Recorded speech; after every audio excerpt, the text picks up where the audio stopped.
नमस्कार। GS quick revision series में आपका हार्दिक स्वागत है। आज की इस वीडियो में हम लोग इतिहास के अंतर्गत सूफी और भक्ति आंदोलन से संबंधित जो महत्वपूर्ण पॉइंट हैं उस पर डिस्कस करेंगे। शुरुआत करते हैं। सबसे पहले हम लोग सूफी संप्रदाय को देखते हैं। देखिए, जो मध्यकाल में सूफी और भक्ति आंदोलन की धारणा उत्पन्न हुई, उसका जो सूफी मत था, सूफी मत का विकास ईरान से हुआ। ठीक है, सूफी मत का विकास ईरान से हुआ। मुख्य रूप से जो सूफी संत थे वो एकेश्वरवाद पर विश्वास करते थे। उनका मानना था कि ईश्वर एक है और वो ईश्वर को प्रियतमा के समान मानते थे। ईश्वर को प्रियतमा के समान मानते थे और ईश्वर को आकृष्ट करने के लिए वो नाच गान कव्वाली आदि पर ज़्यादा बल देते थे।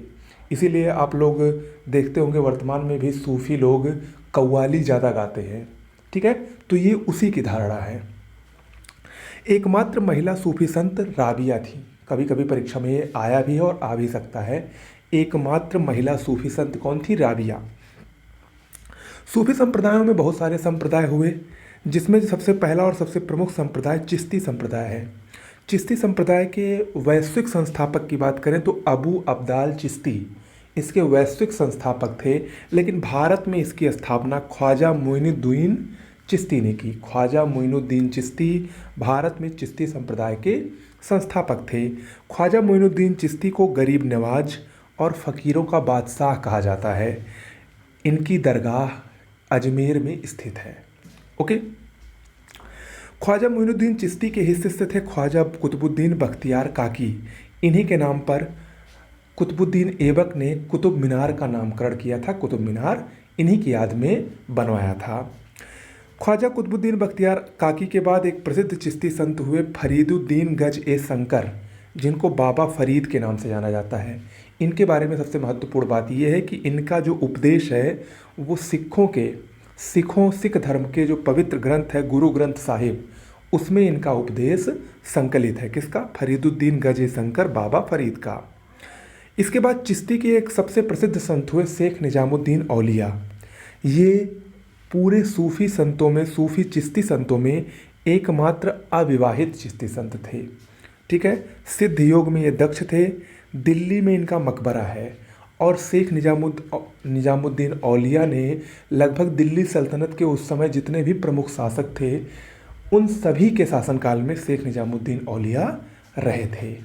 ओके, इसके बाद चिश्ती संप्रदाय के बाद जो दूसरा प्रमुख संप्रदाय हुआ सूफी संतों में वो था सुहरावर्दी संप्रदाय। सुहरावर्दी संप्रदाय के संस्थापक बहाउद्दीन जकारिया थे और ये संप्रदाय मुख्य रूप से उच्च वर्ग में लोकप्रिय था। जो हाई क्लास के लोग थे उनमें ये सुहरावर्दी संप्रदाय काफ़ी फेमस था। बहाउद्दीन जकारिया, जो मुस्लिम लोग एक दूसरे पर मिलने पर जैसे हम लोग नमस्कार करते हैं तो जो मुस्लिम लोग सलाम अलैकुम कहते हैं, उसके जनक बहाउद्दीन जकारिया ही थे। ओके, इसके बाद नक्शबंदी संप्रदाय। ये संगीत के विरुद्ध संप्रदाय था। एक ऐसा संप्रदाय था जो संगीत को नहीं मानने वाला था। शत्तारी संप्रदाय, इस संप्रदाय ने योग को अपनाया और मोहम्मद गौस इसके बहुत ही प्रसिद्ध संत थे। आगे मैं आपको जब मैं मुग़ल काल पढ़ाऊंगा तो उसमें मोहम्मद गौस का एक बार फिर से नाम आएगा, क्योंकि मोहम्मद गौस की ही प्रेरणा से तानसेन, जो अकबर के नौरत्नों में से एक थे, उन्होंने हिंदू से इस्लाम धर्म को ग्रहण किया था। ओके, ये हो गया सूफी संतों के बारे में। इसके बाद बात करते हैं भक्ति आंदोलन की। 15वीं शताब्दी में भक्ति आंदोलन का उदय हुआ। वैसे अगर हम बात करें तो भक्ति आंदोलन का सबसे पहला उदय 6वीं-7वीं शताब्दी में दक्षिण भारत से हुआ, जब शंकराचार्य ने भक्ति आंदोलन का सूत्रपात किया। शंकराचार्य को उसका जनक कहा जाता है। ठीक है, दक्षिण में जो विष्णु भक्त थे उनको अलवार कहा गया और जो शिव भक्त थे उनको नयनार कहा गया। ओके, इन्हीं संतों के द्वारा भक्ति आंदोलन का प्रारंभ सर्वप्रथम दक्षिण भारत में हुआ था। अगर हम बात करें भक्ति शब्द का सबसे पहला उल्लेख कहाँ पर है? श्वेताश्वर उपनिषद में। कभी कभी पूछ लेता है, श्वेताश्वर उपनिषद में भक्ति का सबसे पहला उल्लेख किया गया है। आगे बढ़ते हैं। कुछ प्रमुख दार्शनिक मत, प्रवर्तक और संप्रदाय। ये जो पूरा हम आपको पढ़ा रहे हैं भक्ति और सूफी आंदोलन, लगभग 80% क्वेश्चन इसी इतने से पूछे गए हैं। बहुत महत्वपूर्ण है, पूरा इसको आपको रटा होना चाहिए। और ये बहुत ही कंफ्यूजिंग है, बहुत से लोग इसमें कंफ्यूज हो जाते हैं। एक तरफ दार्शनिक मत लिखा गया है, एक तरफ उसके प्रवर्तक और संप्रदायों का भी मैंने नाम लिख दिया है, क्योंकि वर्तमान में जैसा ट्रेंड परीक्षा का चल रहा है, कभी कभी संप्रदाय भी पूछ सकता है, तो याद रखिएगा। अद्वैतवाद मत, अद्वैतवाद दार्शनिक मत के प्रवर्तक शंकराचार्य थे। इनका संप्रदाय स्मृति संप्रदाय था। ओके। द्वैतवाद माध्वाचार्य ने प्रतिपादित किया, ब्रह्म संप्रदाय था। द्वैताद्वैतवाद निम्बारकाचार्य ने प्रवर्तक इसके थे, शनक संप्रदाय था। विशिष्टाद्वैतवाद रामानुजाचार्य इसके प्रवर्तक थे, श्री संप्रदाय था। और शुद्धाद्वैतवाद के प्रवर्तक वल्लभाचार्य थे, इनका संप्रदाय रुद्र संप्रदाय था। ओके। तो ये 5 दार्शनिक मत, इसके प्रवर्तक और इसके संप्रदाय आपको रटे होने चाहिए, बहुत ही महत्वपूर्ण है ये। इसके बाद आगे बढ़ते हैं। उत्तर भारत में भक्ति आंदोलन को प्रारंभ करने का श्रेय या फैलाने का श्रेय किसको है? रामानंद। रामानंद ने उत्तर भारत में भक्ति आंदोलन को काफ़ी प्रेरित किया, काफ़ी उसका प्रचार प्रसार किया। रामानंद के विभिन्न जातियों से 12 शिष्य थे, जिसमें कबीर, धन्ना, जा, ये सब उनके प्रमुख शिष्य थे और सब अलग अलग जाति के थे, सब अलग अलग जाति के थे। ओके। रामानंद ने ही सर्वप्रथम महिलाओं को भी पूजा अर्चना करने हेतु प्रेरित किया। तो रामानंद काफ़ी फेमस है और उत्तर भारत में इनको भक्ति आंदोलन का प्रारंभ करने या भक्ति आंदोलन को फैलाने का पूरा श्रेय प्राप्त है रामानंद को। कबीरदास, साखी शबद रमैनी, जिसको संयुक्त रूप से बीजक कहा जाता है, उसके रचयिता कबीरदास, ये सिकंदर लोदी के समकालीन थे। चैतन्य महाप्रभु, ये बंगाल में भक्ति आंदोलन के प्रवर्तक थे।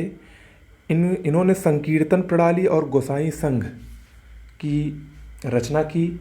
इनको गौरांग महाप्रभु भी कहा जाता है, गौरांग महाप्रभु भी इनका एक नाम है। शंकरदेव मोस्ट इम्पॉर्टेंट है, असम के चैतन्य के नाम से प्रसिद्ध हैं। एक शरण संप्रदाय की इन्होंने स्थापना की। नरसिंह मेहता, ये गुजराती संत हैं। वैष्णव जन तो तेरे कहिए पीर पराई जाने रे, जो गांधी जी का बहुत ही प्रसिद्ध भजन था, उसके रचयिता नरसिंह मेहता ही थे, गुजराती संत थे। ओके। इसके बाद आते हैं हम लोग महाराष्ट्र में भक्ति आंदोलन को देखते हैं। महाराष्ट्र में भी, उत्तर भारत के साथ साथ महाराष्ट्र में भी भक्ति आंदोलन का काफ़ी प्रचार प्रसार हुआ। महाराष्ट्र में जो भक्ति आंदोलन था उसका प्रमुख केंद्र था विठोबा मंदिर। विठोबा मंदिर जो कि महाराष्ट्र के पंढरपुर में है, वो प्रमुख केंद्र था महाराष्ट्र में भक्ति आंदोलन का।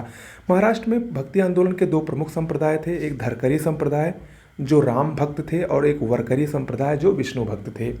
धरकरी संप्रदाय के प्रमुख संतों में एकनाथ और रामदास प्रमुख हैं, जिसमें रामदास जो थे वो शिवाजी के गुरु भी थे और शिवाजी के समकालीन थे। अगर हम बात करें वरकरी संप्रदाय की, तो वरकरी संप्रदाय में ज्ञानदेव बहुत ही प्रसिद्ध संत थे।